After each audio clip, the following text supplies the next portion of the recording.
The restaurant buzzed with the kind of energy that only expensive establishments in downtown Manhattan could generate on a Friday evening.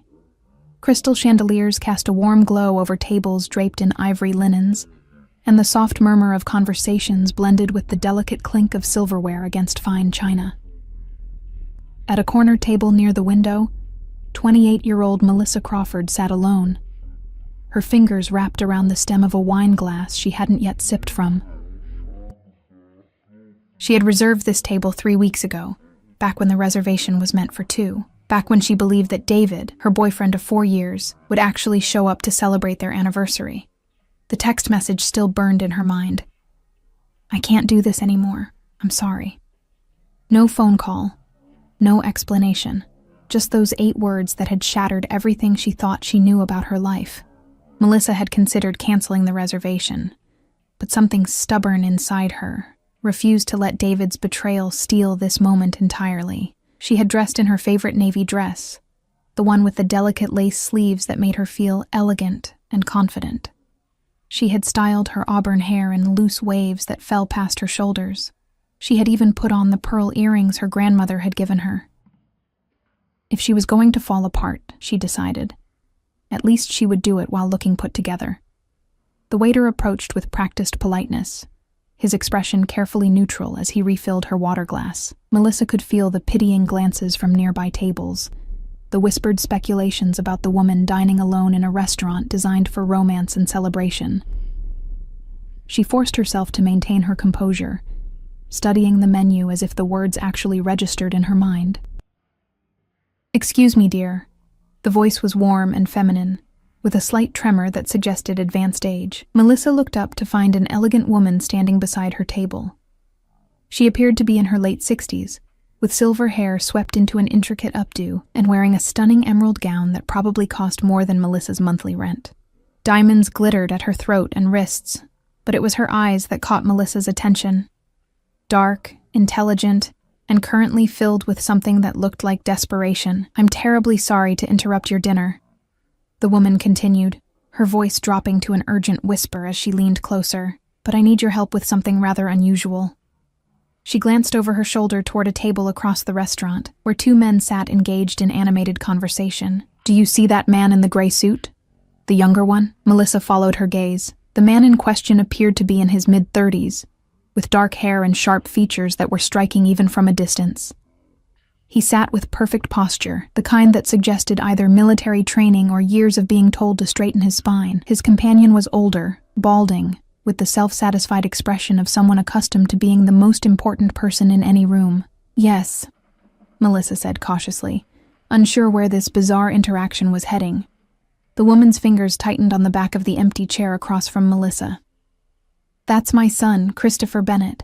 The man he's with is Howard Whitmore, a business associate who's been trying to arrange a marriage between Christopher and his daughter for the past 2 years. Her voice took on a sharp edge. "Howard is a manipulative man who sees my son as nothing more than a trophy husband for his social climbing daughter. Christopher keeps refusing, but Howard is persistent, and tonight he brought his daughter along. She's in the powder room right now. And when she returns—" "I'm sorry," Melissa interrupted gently, "but I'm not sure what this has to do with me." The woman's eyes met hers with an intensity that was almost unsettling. "I need you to pretend you're Christopher's fiancé, just for tonight, just long enough to convince Howard and his daughter that my son is unavailable." She paused, seeming to recognize how absurd her request sounded. "I know this is strange, and I have no right to ask this of you, but I'm desperate. Howard has connections that could damage Christopher's business if he feels insulted. But if Christopher is already engaged, you want me to lie to these people?" Melissa's voice rose slightly, drawing attention from nearby tables. "Please," the woman whispered, and there was something raw in her voice that cut through Melissa's skepticism. "I'm Victoria Bennett. My son is a good man, but he's too honorable to create a fictional fiancé himself. He would never lie, even to protect himself from someone like Howard. But if you were to approach our table, if you were to act as though you and Christopher had plans tonight that he forgot—" She reached into her clutch and pulled out what looked like a business card. "I'll compensate you generously for your time. $5,000 for an hour of your evening." Melissa's breath caught. $5,000. That was more than her monthly salary as an elementary school teacher. That was enough to cover the deposit on a new apartment, one she wouldn't have to share with memories of David in every corner. That was enough to change her immediate circumstances from dire to manageable. But it was also completely insane. "Mrs. Bennett," she began, "I appreciate your situation, but I can't just—" "10,000, Victoria said quickly. $10,000 for 1 hour. Please, I wouldn't ask if I wasn't desperate. My son has dedicated his entire life to building his company, and Howard is the kind of man who will destroy everything Christopher has worked for if he feels rejected. But if you're his fiancé, if there's already a commitment, Howard will back off. He's old-fashioned that way." Melissa looked at the woman's face. Seeing genuine fear beneath the expensive makeup and designer clothing, she thought about her own evening, about sitting alone at this table trying to convince herself that she was strong enough to face her heartbreak in public. She thought about David's text message, about 4 years of her life reduced to 8 apologetic words. What did she have to lose? "I'm not an actress," Melissa warned. "I've never done anything like this before." "You don't need to be an actress," Victoria assured her. "You just need to be yourself. Be natural. Christopher will be shocked at first, but he's intelligent. He'll understand what's happening quickly." She glanced back toward the table where her son sat. "The woman in the red dress is approaching their table now. That's Howard's daughter, Veronica. We need to act now before she sits down." Melissa's heart hammered against her ribs as she pushed back from her table. This was ridiculous.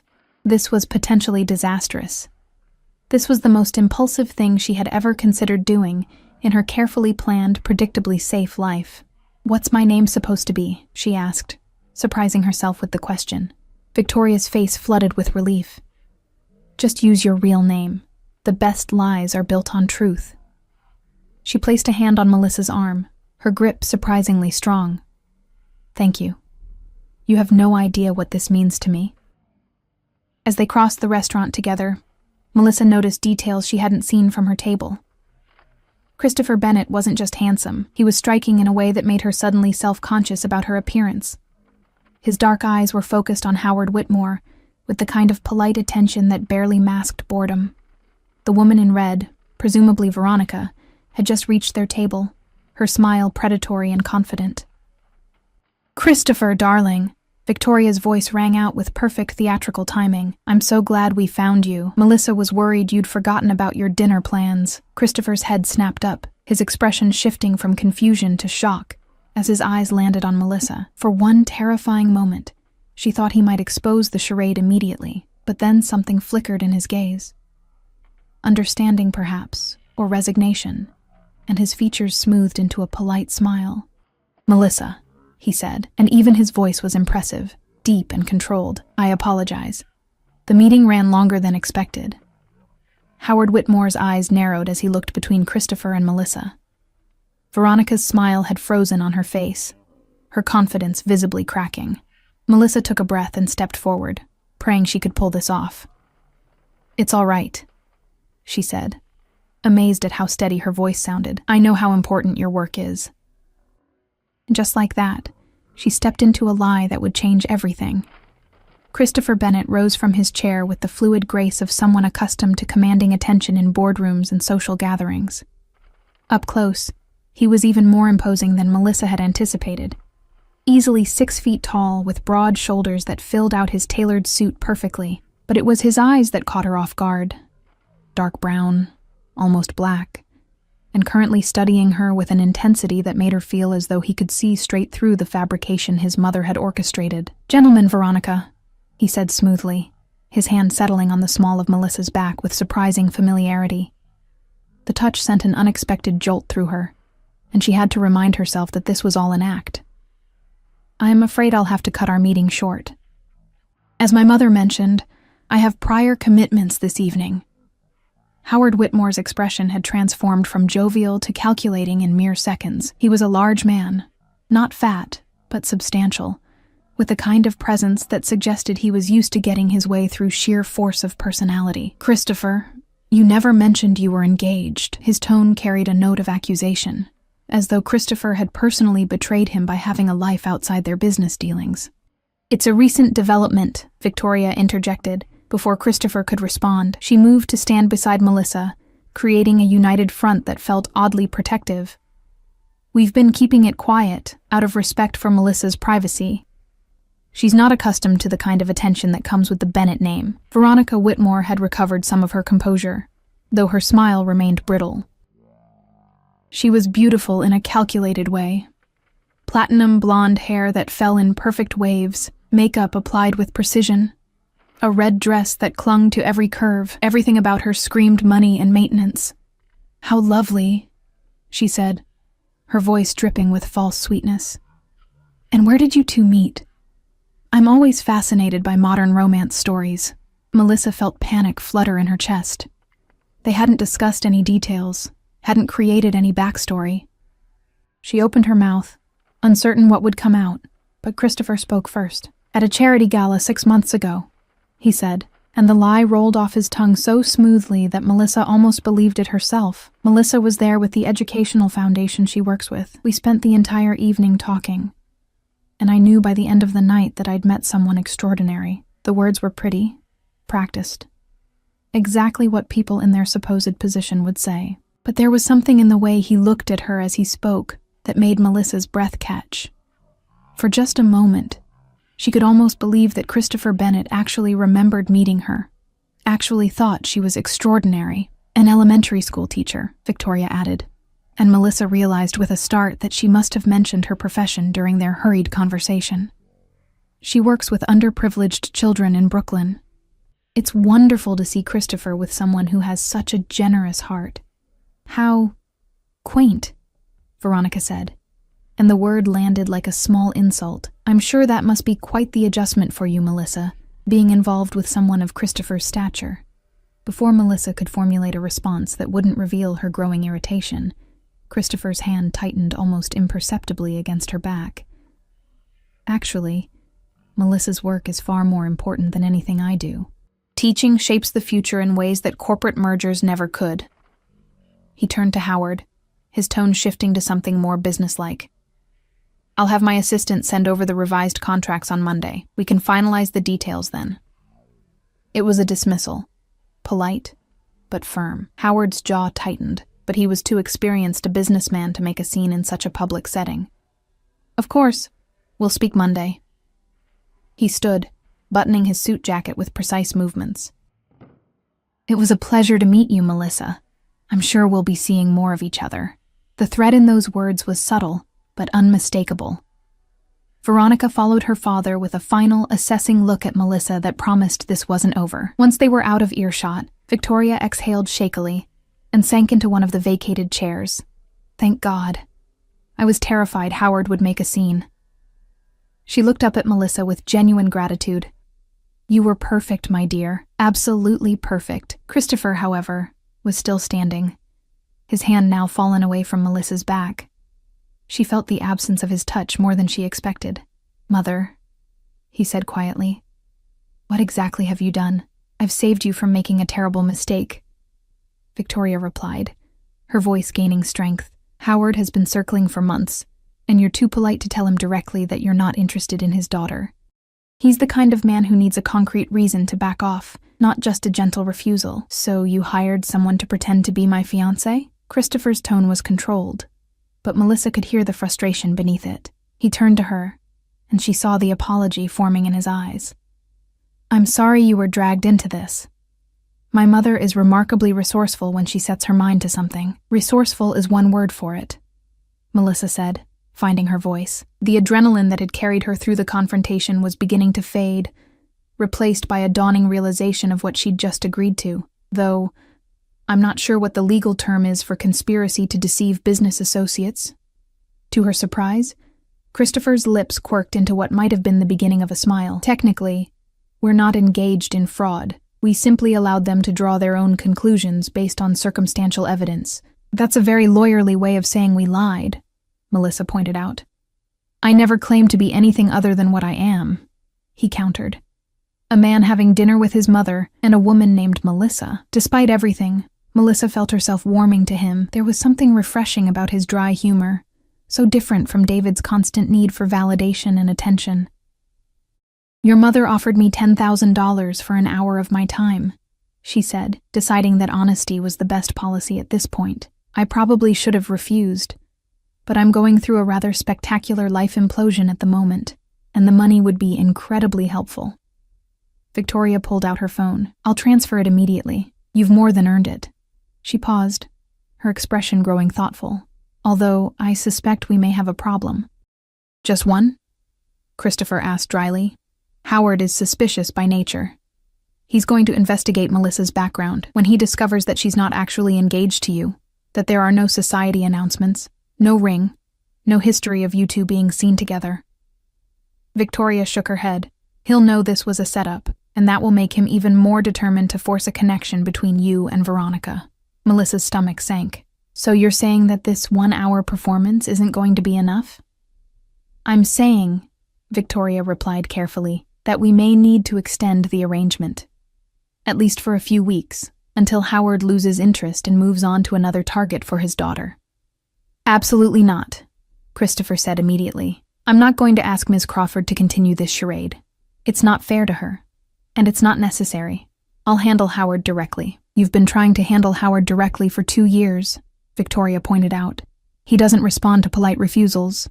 He responds to competition and defeat. Right now, he thinks he's lost the competition for your attention. If we maintain that illusion for just a little while longer— How much longer? Melissa heard herself ask. Both Bennetts turned to look at her in surprise.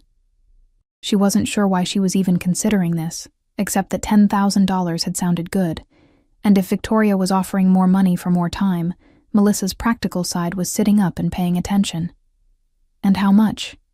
Victoria's eyes brightened. A month, perhaps 6 weeks at most, just long enough for the engagement to seem real and for Howard to move on. As for compensation, what would you consider fair? Melissa did some quick mental math. Her rent was $2,200 a month. She had credit card debt from the vacation she and David had taken last summer, back when she'd still believed in their future. She had student loans that seemed to grow rather than shrink with each payment. $50,000, she said, expecting them to laugh at her audacity. $25,000 up front, the rest when we stage a mutual amicable breakup. Christopher's eyebrows rose. That's quite a sum. That's quite a lie, Melissa countered. And it's going to require me to be available for public appearances, to learn enough about your life to be convincing, and to potentially face people like Howard Whitmore, who will be looking for any crack in our story. She met his gaze steadily. If I'm going to do this, I'm going to do it right, but it needs to be worth the risk to my reputation and my peace of mind. Victoria looked at her son. She's not wrong. If we're going to do this, we need to commit to it fully. Christopher was quiet for a long moment, studying Melissa with that penetrating gaze that made her feel exposed and seen in equal measure. Finally, he sighed. On one condition. We maintain complete honesty between the three of us. No more surprises. No more schemes without consultation. If Miss Crawford agrees to this arrangement, she deserves to be treated as a full partner in this deception, not as a paid actress following a script. Agreed, Victoria said immediately. Melissa looked between them, mother and son, both watching her with varying degrees of hope and resignation. She thought about her empty apartment, about David's text message, about the dinner reservation she'd kept out of sheer stubbornness. She thought about how, just an hour ago, she'd been sitting alone, convinced that her life was falling apart. Maybe this was insane. Maybe this was the worst decision she could possibly make. Or maybe, just maybe, this was exactly the kind of chaos she needed to shake herself out of the safe, predictable rut her life had become. All right, she said, I'm in. But we're going to need to establish some ground rules. Christopher extended his hand. Welcome to the Bennett family circus, Melissa Crawford. I have a feeling this is going to be an interesting 6 weeks. As she shook his hand, feeling the warmth and strength of his grip, Melissa couldn't shake the feeling that she'd just stepped off a cliff without checking to see if there was water below. The question was whether she would crash or learn to fly. The following Wednesday evening found Melissa standing in front of her bathroom mirror, trying for the 3rd time to get her eyeliner symmetrical.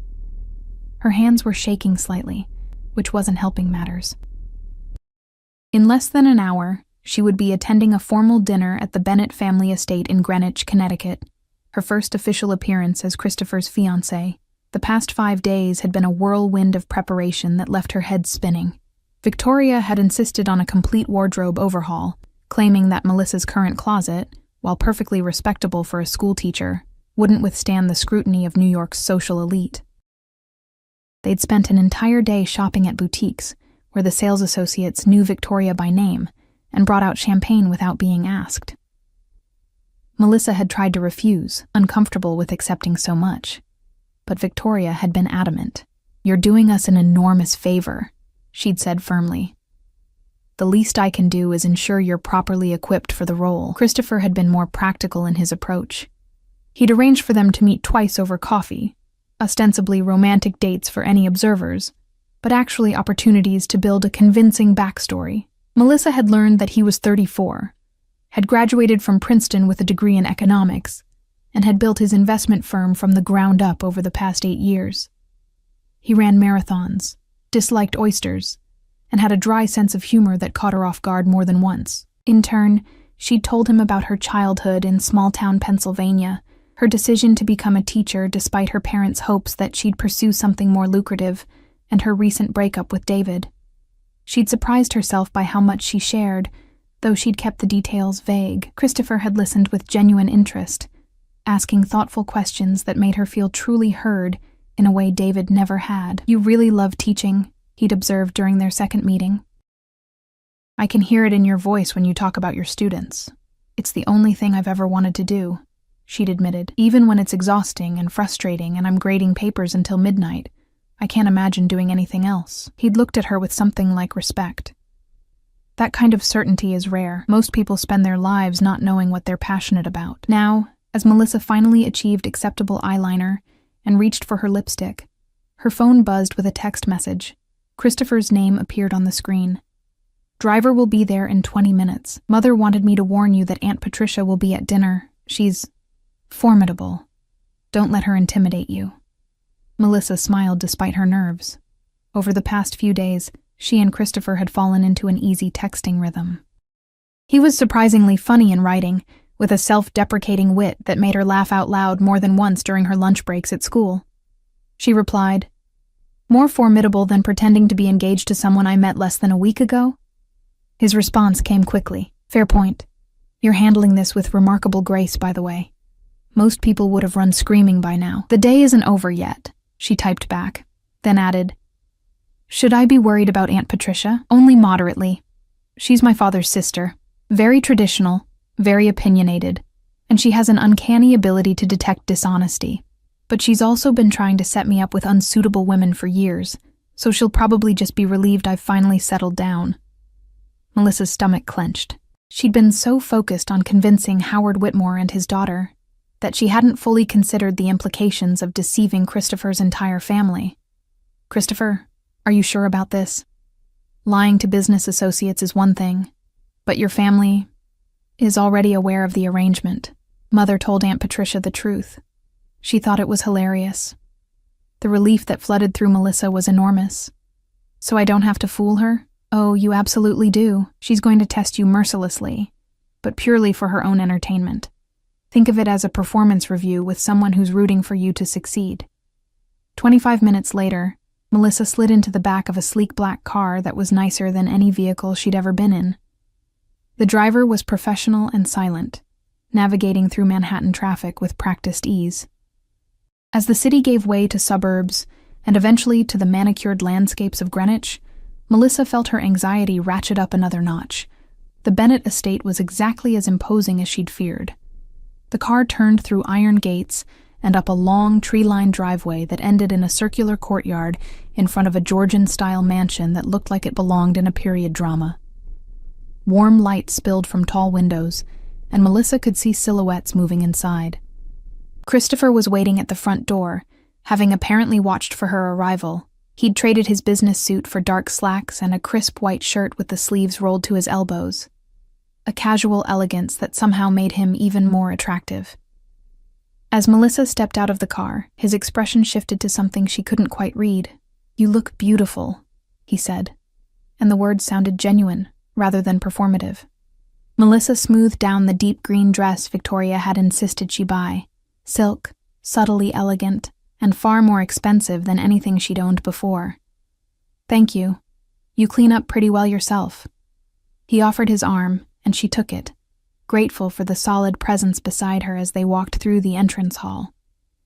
The interior of the house was as impressive as the exterior: high ceilings, gleaming hardwood floors, and artwork that was probably worth more than Melissa's annual salary.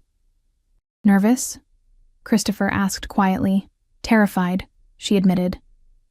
"What if I use the wrong fork? What if I accidentally reveal something that contradicts our story? What if—" "Melissa." He stopped walking and turned to face her, his free hand coming up to gently grip her arm. "Breathe. You're not performing for hostile critics tonight. This is just a family dinner with people who already know you're doing us a favor. Aunt Patricia will probably ask inappropriate questions. My mother will fuss over you, and Uncle Richard will talk too much about his golf game. Just be yourself." "But myself isn't engaged to you," she pointed out. A small smile played at the corners of his mouth. "Then be the version of yourself who's decided to help out a family in an absurd situation. That's authentic enough." Before Melissa could respond, a door opened and Victoria emerged, resplendent in a midnight blue dress. "There you are." Patricia arrived early, naturally, and she's already asking pointed questions. She looked at Melissa with warm approval. "My dear, you look absolutely stunning. That color is perfect on you. Thank you, Mrs. Bennet. Victoria, please. We're going to be family after all." She winked, clearly enjoying the charade. "Now, shall we face the tribunal?" The dining room was elegant, but not as formal as Melissa had feared, with a table set for 6. An older woman with sharp features and perfectly coiffed silver hair was already seated, a glass of red wine in her hand. She looked up as they entered, and her gaze immediately fixed on Melissa with keen intelligence. "So, this is the mystery woman who's captured my nephew's notoriously elusive heart," she said, her voice carrying a hint of amusement. "Patricia Harrington. I'd say it's lovely to meet you, but I prefer to reserve judgment until after I've thoroughly interrogated you." "Aunt Patricia," Christopher said with exaggerated patience, "please try to be civilized for at least the first course. Where's the fun in that?" Patricia took a sip of wine, never breaking eye contact with Melissa. "Sit down, dear. Tell me everything. How did Christopher propose? I want all the romantic details." Melissa felt her mind go blank. They hadn't discussed this. She and Christopher exchanged a quick glance, and she saw the same realization in his eyes. "It was nothing elaborate," Christopher said smoothly, pulling out a chair for Melissa. "Just the two of us, actually. I'd planned something more dramatic, but the moment felt right, and—" "Let her tell it," Patricia interrupted. "I want to hear Melissa's version. The woman always remembers these things differently than the man, and her version is usually more accurate." Melissa sat down, her mind racing. She thought about David, about the proposal that had never come despite 4 years together. Despite all her hints and hopes, she thought about the kind of proposal she would have wanted, the kind that would have felt real and meaningful rather than performative. "We were at my apartment," she began, the lie forming as she spoke. "It was a Sunday morning, and we'd just finished breakfast. Christopher was helping me wash dishes, which sounds mundane, but it was actually perfect. We were just comfortable together, you know? Not trying to impress each other, just being ourselves." She glanced at Christopher and found him watching her intently. Something unreadable in his expression. She continued, the words flowing more easily now. "He was drying a plate when he suddenly got very quiet. Then he set the plate down, turned to me and said—" She paused, making herself meet Patricia's scrutinizing gaze. "He said, 'I don't want to do this with anyone else.' Not the dishes, not Sunday mornings, not anything. And then he asked me to marry him. No ring yet, no grand gesture. Just honesty." The room had gone completely silent.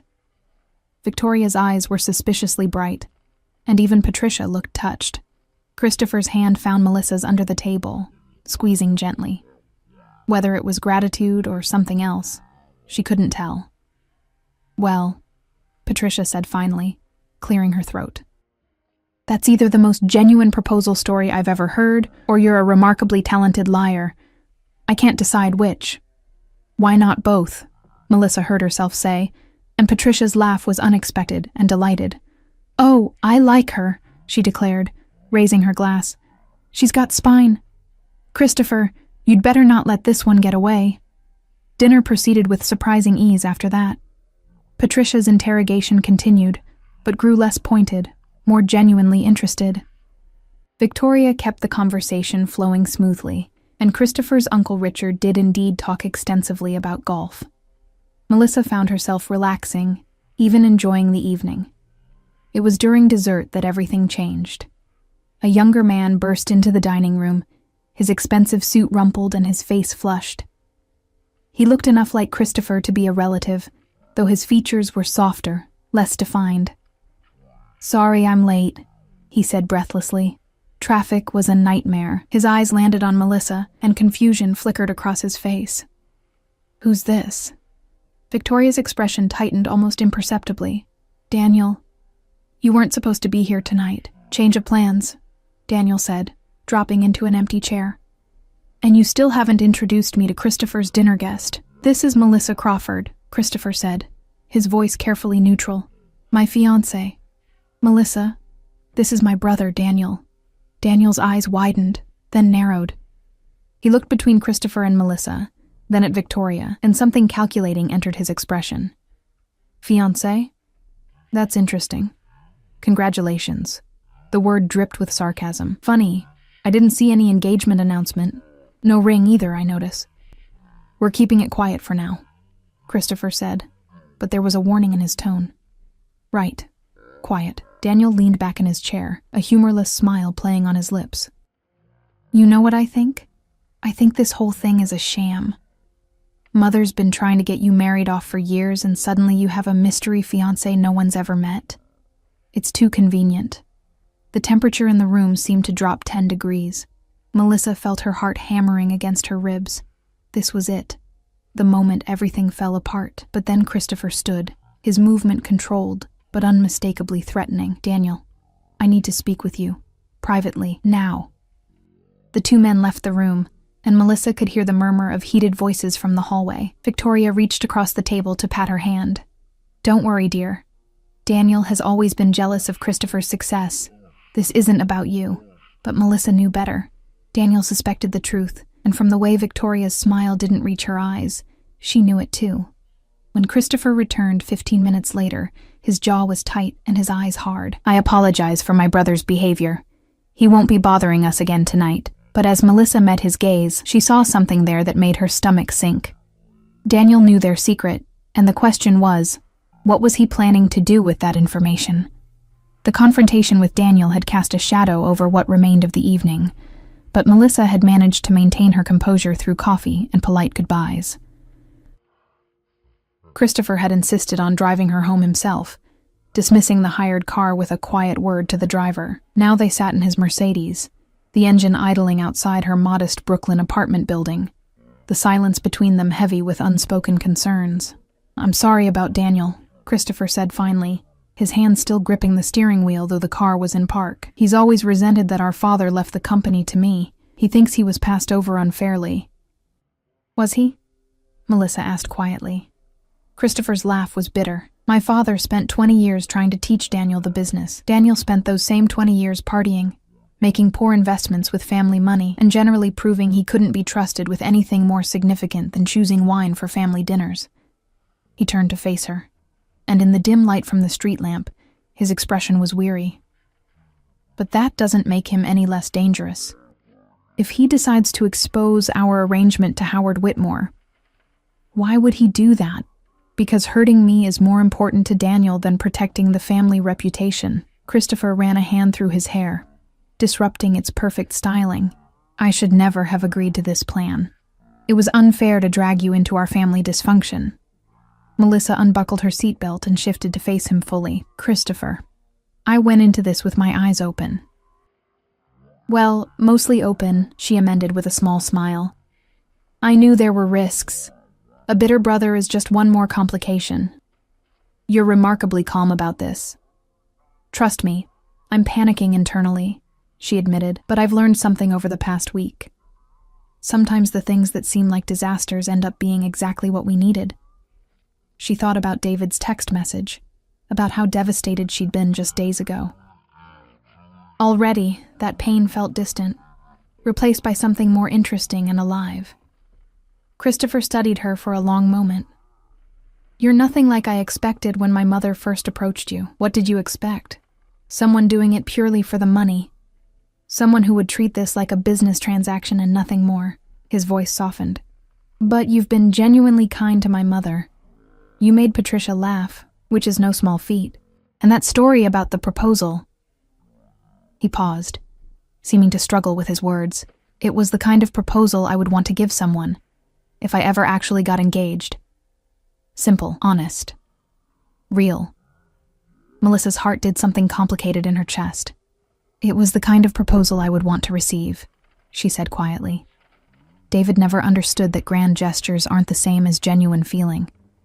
"David is an idiot," Christopher said with such conviction that Melissa laughed. "You don't even know him. I know he let you go. That's enough." The words hung between them, charged with something that felt dangerous and electric. Melissa knew she should get out of the car, put distance between herself and whatever was building in this intimate space.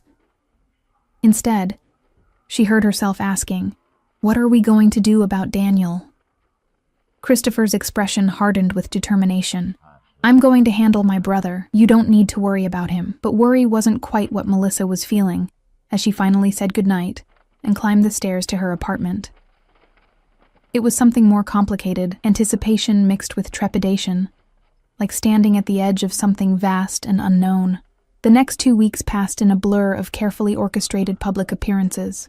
They had dinner at trendy restaurants where Christopher was recognized, attended a charity gala where Melissa wore a stunning silver gown and learned to navigate conversations with people who had more money than she could fathom, and spent a Sunday afternoon walking through Central Park while paparazzi snapped photos from a discreet distance.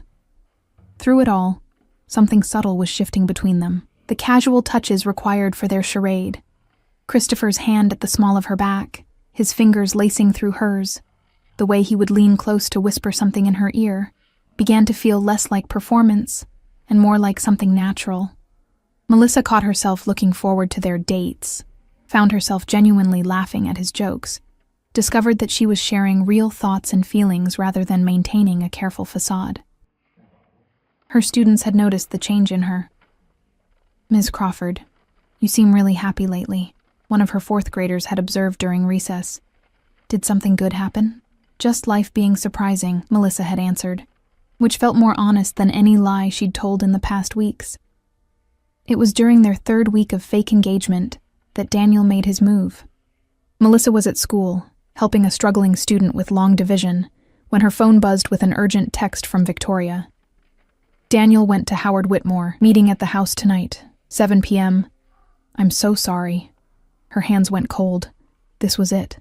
The moment when everything collapsed. Howard would know they'd deceived him, would likely retaliate against Christopher's business, and Melissa would be exposed as a fraud to everyone who'd believed their story. She texted Christopher immediately. "I saw your mother's message. What do you need me to do?" His response came quickly. "Be there tonight. We face this together." When Melissa arrived at the Bennett estate that evening, the atmosphere was tense. Victoria met her at the door, her usual composure cracked around the edges. "Howard is in the study with Christopher and Daniel. He's been here for an hour already." "What's Daniel telling him?" "The truth, presumably. That you and Christopher barely know each other. That the engagement is a fabrication designed to make Howard back off." Victoria's hands twisted together. "I'm so sorry, Melissa. This is all my fault. I should never have put you in this position." "You didn't force me," Melissa reminded her. "I made my own choice." Before Victoria could respond, the study door opened and Christopher emerged. His expression was unreadable, controlled in that way Melissa had learned meant he was working hard to contain strong emotions. "Melissa, thank you for coming." He glanced at his mother. "Howard wants to speak with all of us." The study was all dark wood and leather, the kind of masculine space that probably hadn't changed since Christopher's father was alive. Howard Whitmore sat in one of the wing chairs, looking smugly satisfied. Daniel lounged against the bookshelf, his expression triumphant. Christopher moved to stand beside Melissa, and she felt the tension radiating from his body. "Ms. Crawford," Howard began, his voice carrying false sympathy. "I'm sorry you've been dragged into this unfortunate situation. Daniel has explained everything, how Victoria hired you to pose as Christopher's fiancé, how this entire engagement has been nothing but an elaborate deception."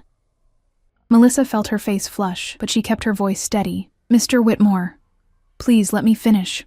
Howard leaned forward, his eyes calculating. "I understand why you agreed to this scheme. Victoria can be very persuasive, and I'm sure the money was appealing, but you need to understand that Christopher has made a fool of me, and I don't take kindly to being manipulated." "I'm the one who manipulated you," Victoria interjected sharply. "Leave Melissa out of this." "Oh, I intend to," Howard said. "In fact, I'm prepared to forget this entire incident occurred. I won't retaliate against Christopher's business, won't spread word of this deception through our social circles." He paused for effect. "On one condition." Christopher's voice was ice. "What condition?" "Christopher agrees to seriously court my daughter Veronica. Real dates, genuine effort, giving her a fair chance at becoming Mrs. Bennet." Howard smiled. "I think that's more than reasonable, given the insult you've dealt me." The room erupted. Victoria protested loudly. Daniel looked delighted at the chaos, and Christopher's face had gone dangerously blank. But Melissa barely heard any of it over the roaring in her ears. This was the moment. The moment when Christopher would agree, when the charade would officially end, when Melissa would collect her payment and return to her normal life as though the past few weeks had been nothing more than a strange dream. Except somewhere along the way, it had stopped feeling like a dream. Somewhere between coffee dates and family dinners, between learning his favorite books and sharing her own fears, between posed photographs and genuine laughter, Melissa had made a terrible mistake. She'd fallen in love with Christopher Bennet. The realization hit her with physical force. She'd fallen in love with his dry humor and unexpected kindness, with the way he listened to her stories about teaching as though they mattered, with his loyalty to his mother and his patience with his difficult family.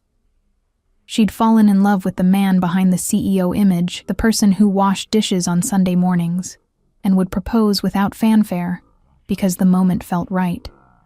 And now she had to watch him agree to date another woman. "No," Christopher said, and the single word cut through the noise like a blade. Howard's eyebrows rose. "Excuse me?" "I said no." Christopher moved, and suddenly his hand was in Melissa's, warm and solid and real. "I'm not going to date your daughter, Howard. Not for my business, not for my reputation, not for anything." "Then you'll face the consequences. I don't care." Christopher's voice was firm, certain. "Because Daniel was wrong about one thing. This engagement might have started as a fabrication, but somewhere along the way, it became real." Melissa's heart stopped. She looked up at Christopher and found him staring down at her with an intensity that stole her breath. "I've spent the past 3 weeks pretending to be in love with you," he continued, his eyes never leaving hers, "and I just realized I'm not pretending anymore. Maybe I haven't been for a while." He turned back to Howard. "So do your worst. Spread whatever stories you want, damage my business however you can. I'm not giving up the real thing for a performance." The silence that followed was deafening. Howard's face had gone red with fury. Daniel looked shocked. Victoria had her hand pressed to her mouth, tears streaming down her face, but Melissa only saw Christopher. "You love me?" she whispered. "I know I have no right," he said quickly. "I know this started as a business arrangement, that you agreed to help us out of a difficult situation, but Melissa, these past weeks with you have been the most genuine thing in my life. The way you care about your students, your kindness to my mother, your courage in facing situations that terrify you." He squeezed her hand. "I fell in love with who you are, not who you were pretending to be. Christopher." Her voice broke on his name. "I fell in love with you too. I think I have been since that story about the proposal, since I realized what kind of man you really are beneath all this." She gestured at the study, at Howard and Daniel, and the whole complicated mess they'd created. Christopher's expression transformed, wonder replacing uncertainty. "Really?" "Really," she confirmed, and then she was laughing and crying at the same time. "This is insane. We barely know each other." "We know each other better than most couples who've dated for years," he countered. We've faced family drama, hostile business associates, and my brother's betrayal. If we can handle all that, we can handle anything. How touching, Howard said acidly, rising from his chair. But this changes nothing. You've still made an enemy today, Christopher. Then I've made an enemy, Christopher replied without looking away from Melissa. Some things are worth the cost. Howard stormed from the study, and Daniel followed quickly. His moment of triumph turned to ashes. Victoria approached slowly, her expression radiant. I knew it, she said softly. From the moment you told that story about the proposal, I knew something real was happening between you two. You planned this, Christopher accused, though there was no heat in his words. I hoped, Victoria corrected. There's a difference. She looked at Melissa with genuine affection. Welcome to the family, dear. For real this time.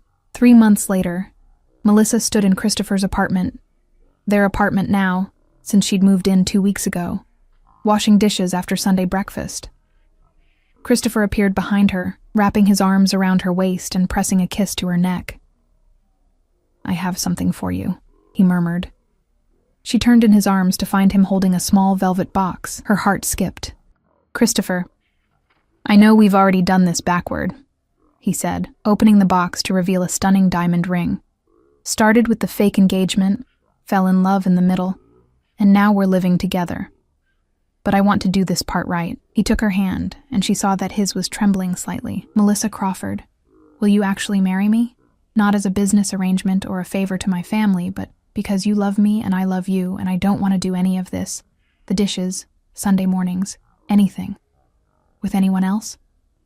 Melissa was crying again, but this time from pure joy. You stole my proposal story, our proposal story, he corrected. I've just been waiting for the right moment to make it real. Yes, she said, laughing through her tears. Yes, I'll marry you. For real this time. As he slid the ring onto her finger and kissed her with a passion that made her forget about the dishes, about Howard Whitmore and Daniel, and all the complications that had brought them together, Melissa reflected on how strange life could be. She'd gone to that restaurant alone, heartbroken, and certain her life was falling apart. Instead, she'd found something she never knew she was looking for. A love that was messy and complicated and absolutely real. 6 months after that, they married in a small ceremony with only close family and friends. Patricia gave a speech that made everyone laugh and cry. Victoria beamed throughout the entire event. And when Christopher whispered, I love you, as they danced their first dance as husband and wife, Melissa knew that sometimes the best things in life came from the most unexpected places, even from a dinner alone, interrupted by a desperate mother with an impossible request, especially from that.